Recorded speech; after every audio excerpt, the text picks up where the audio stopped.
All week, we've shown you Indy's deep black skate culture. History tells us sometimes moments can get lost in time. News 8's multicultural reporter Katia Winfrey spoke to one Indy man who's using his camera to capture them.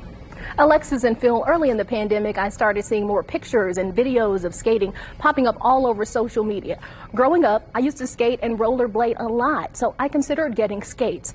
I started taking the idea more seriously after coming across Wildstyle Pachel's endless pictures and videos of Indianapolis's black skate culture. Capturing moments like this is like capturing time.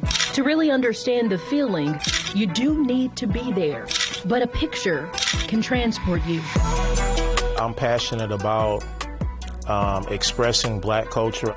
Black people, we know what we're doing is creative and fun, and that people are actually enjoying life and loving each other. Wildstyle Pachel, a name earned for being a bit wild and reckless on wheels. Roller skate life isn't new to him. It's tradition. Some of my earliest memories are at a roller skating rink. He's a historian of sorts, the man behind the camera.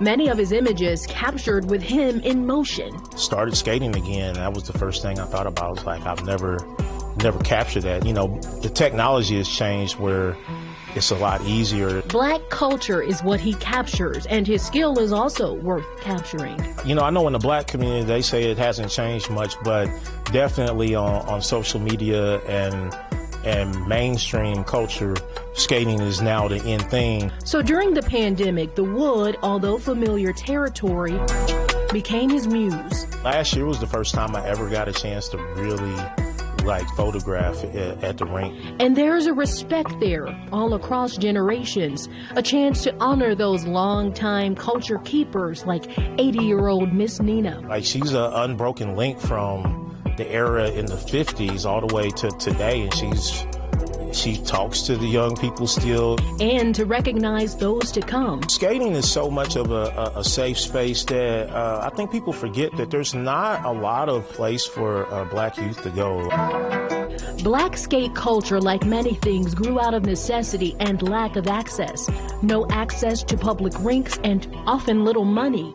You learn to make something out of nothing. And yet we combine all of this out on the roller skating floor, along with our music and that type of culture, and it's taken on a whole life of its own. Although the culture is ingrained deep into the wood, it's free ground. And there's a place for all people, not just black people, but it's definitely a black culture out there, but everybody's invited and everybody is welcomed. And for those who aren't quite comfortable on wheels, there are several groups that'll help you learn. And you can check with your closest skating rinks to find out what skating days work best for you. Now, this was the final part, unfortunately, of my series on black skate culture, but we've made it easy for you to go back and see parts 1 through 4. Grab your phone right now and scan the QR code on your screen. It will take you right to the Inside Story page on wishtv.com. Reporting in the studio, I'm Wish TV News 8's multicultural reporter, Katia Winfrey. Katia, thank you.